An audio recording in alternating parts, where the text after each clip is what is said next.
সুপ্রভাত বন্ধুরা, জয় মা বড়মার নাম নিয়ে আমি ভিডিওটা স্টার্ট করছি। সবাই দেখতে থাকো, আশা করি ভালো লাগবে। অনেকদিন ধরেই ভাবছিলাম বড়মার কাছে পুজো দিতে যাবো। অ্যাকচুয়ালি কালী পুজোর সময় আমি পুজো দিতে এসেছিলাম, কিন্তু ওই সময় মেইন মন্দিরে পুজো দেওয়া যায় না বলে আমরা পুজো দিতে পারিনি। তো আজকে সেই দিনটা চলে এসে বড়মার কাছে পুজো দেওয়ার জন্য। তো সকাল সকাল বাড়ি থেকে স্নান করে আমরা বেরিয়ে এসেছি পুজো দিতে। নৈহাটিতে নেমে 1 নম্বর প্ল্যাটফর্মে এসে স্টেশন রোডে আসলে পরে বড়মার মন্দিরে যাওয়ার জন্য যে রোডটা, স্টেশন রোড টু ফেরিঘাট যে রোডটা, সেই রোডটাতে জাস্ট 10-15 মিনিটের পায়ে হাঁটা পথ। আমরা হেঁটেই চলে যাচ্ছি। আর স্টেশন থেকে নেমেই তোমরা দেখতে পাবে পাশে অনেক পুজো সামগ্রী, ডালা, পুজো ফুল, বেলপাতা যারা বিক্রি করে পুজোর জন্য তারা বসে আছে। এটা হচ্ছে বড়মার মন্দিরের মেইন গেট। জাস্ট মাত্র 10 মিনিট লাগলো আমাদের আসতে। তো আমরা ওখানে একটা জবা ফুলের মালা কিনছিলাম বলে একটু লেট হয়ে গেল, বাট এটা 10 মিনিটেরই রাস্তা। এখন আমরা চলে যাব গঙ্গার দিকে, যেহেতু গঙ্গা থেকে গঙ্গা জল দিয়ে একটু শুদ্ধ হয়ে তারপর ডালা কিনবো। আমরা ওই পাশ থেকে ডালাটা কিনবো বলে স্টেশন রোড থেকে কিনিনি। তো ওই কারণে আমরা এখন চলে যাচ্ছি হেঁটে গঙ্গার দিকে।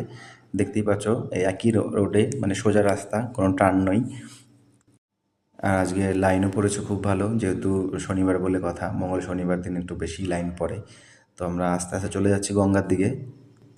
সকালের ওয়েদারটা আজকে একটু ঠান্ডা আছে, তো হালকা ঠান্ডা, তার মধ্যে সূর্য উঠে গেছে মাথার উপরে, তো ভালোই লাগছে বেশ। এখানে যারা পুজো দিতে আসে তারা অনেক ভোরেই হয়তো চলে আসে, যাদের লাইন দেখছি অনেকটা আগে। আর শনিবার দিন বলে হয়তো গন্ডি কাটছে, যারা দণ্ডি কাটে তারা গঙ্গা থেকে উঠে এসে স্নান সেরে এই যে দণ্ডি কাটতে কাটতে বড়মার মন্দিরে চলে যায়। বেশিক্ষণ লাগে না, জাস্ট 15-20 মিনিট। আমরাও কেটেছিলাম কালী পুজোর সময়, তো বেশিক্ষণ লাগেনি, 10 থেকে 15 মিনিট মতো। একটু তখন র্যাশেস ছিল বলে একটু বেশি সময় লাগছিলো, বাট আজকে একটু খালি আছে। ভেবেছিলাম অনেকটাই থাকবে ভিড়, কিন্তু গঙ্গা পর্যন্ত আসেনি এখনও ভিড়টা, যেহেতু আমরা অনেক সকালে পৌঁছে এসেছি। তো এটা হচ্ছে নৈহাটির ফেরিঘাট। তো ফেরিঘাটের এই যে গঙ্গা দেখতে পাচ্ছ তোমরা, গঙ্গাতে গিয়ে শুদ্ধ হয়ে নিয়ে তারপরে আমরা ব্যাক করবো এদিকে। একই রোডে পড়ছে নৈহাটির এটা গঙ্গা, স্টেশন থেকে নেমে স্টেশন টু ফেরিঘাট যে রোডটা, সেই রোডটাতেই বড়মার মন্দিরটা পড়বে। তো দেখতে পাচ্ছ তোমরা, গঙ্গাতে আমরা চলে এসেছি। তো এখানে গিয়ে এক এক করে আমরা যা শুদ্ধ হচ্ছিলাম, যেহেতু আমরা দুজন মোবাইল ধরার জন্য, একটা ভিডিও করার জন্য দরকার হয়।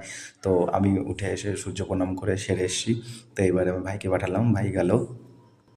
গঙ্গার এখানটা বেশ ঠান্ডাই লাগছে যেহেতু গঙ্গা, আর আজকে ওয়েদারটা একটু ঠান্ডা পড়েছে, তো হয়তো ঠান্ডাটা ব্যাক করেছে। তো আজ ভালোই লাগছে। এখান থেকেই সবাই স্নান করে, বাট আজকে এখনও চোখে পড়লো না স্নানটা। তো সবাই বাইরে থেকে স্নান করে সেরে আসে, এসে এখান থেকে গঙ্গা জল মাথায় ছিটিয়ে দিয়ে তারপরে ডালা কিনে নিয়ে ওখান থেকে পুজো দেয়। তো আমাদের ঠাকুমার সঙ্গে দেখা হয়ে গেছিলো। ঠাকুমা আমাদের বড়মার তকমা আর মহাকালের একটা স্ট্যাম্প লাগিয়ে দিল আমাদের কপালে, যেহেতু আমরা পুজোতে এসেছি। আর ঠাকুমা এটা দিতে গিয়ে আমাকে একটা